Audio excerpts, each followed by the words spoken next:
slapped the goddess of the void, smashed one of Igni's kids' Dragussis, and beat the dog water out of the god of destruction. Let's put some respect on the god of pride. Because even after slapping the goddess of the void, she almost killed him, causing him to poop his pants in front of everybody. Sure, Lithoria may have left the session of love halfway through because he just wasn't that great in her opinion. And sure, Cypher may have fell asleep during their session in front of their grand priest that was observing it. That's not the point. God of Pride has done a lot of things that a lot of people don't give him credit for. Did you know that he adopted a mentally disabled child because he wanted to prove he was a better father than his brother Homer, the god of honor? You know, the main character of my manga, The Night of Slaughter. We have to give Tarma credit because he did treat Hope really well. He took what would be considered trash in his society and put her up on the highest pedestal of society. He gave her the best education his society could offer her. That was probably the best 3 years that young girl had ever had before she met an unfortunate accident. No one expected a 7-year-old to be able to climb the balcony and accidentally fall off.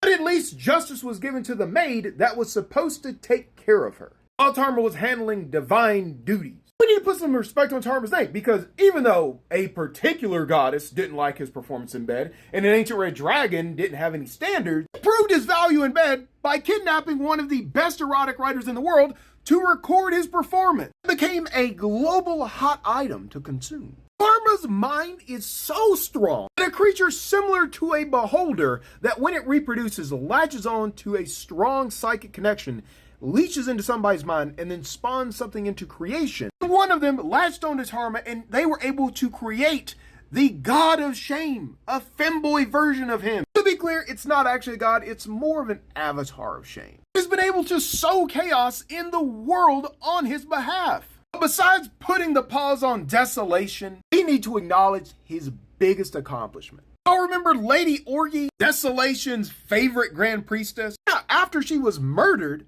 he put her body in his private garden. And Tarma was able to obtain her corpse and reconfigure it where it could be posed in his throne room to forever prostrate before him. There ain't jack Desolation can really do to get it back. Because Desolation's capital is here in Wargos. He would have to march literally across the continent through a spirit's territory to reach Kreisel. And Confero, the spirit of death and wind, ain't gonna like that. And Daenerys, the spirit of lightning and wood, sure as hell ain't gonna like that. So there's not a lot that Desolation can really do to get that corpse back. So let's be understanding that, yeah, Tarma has had some pretty severe losses in his history, but the man never gives up, and he sure as hell has the tenacity to keep on going. Because he is still a god, and he still runs a divine capital with billions of souls that rely on him for guidance. And eventually, one day, he might have a successful military campaign. But until that day, y'all need to put some respect on his name, because I promise when he makes an appearance in Night of Slaughter, y'all ain't gonna be talking shit about him. So make sure you check out both my mangas because they take place in the same world, separated by time. So you might be able to put some theories together on what's happening.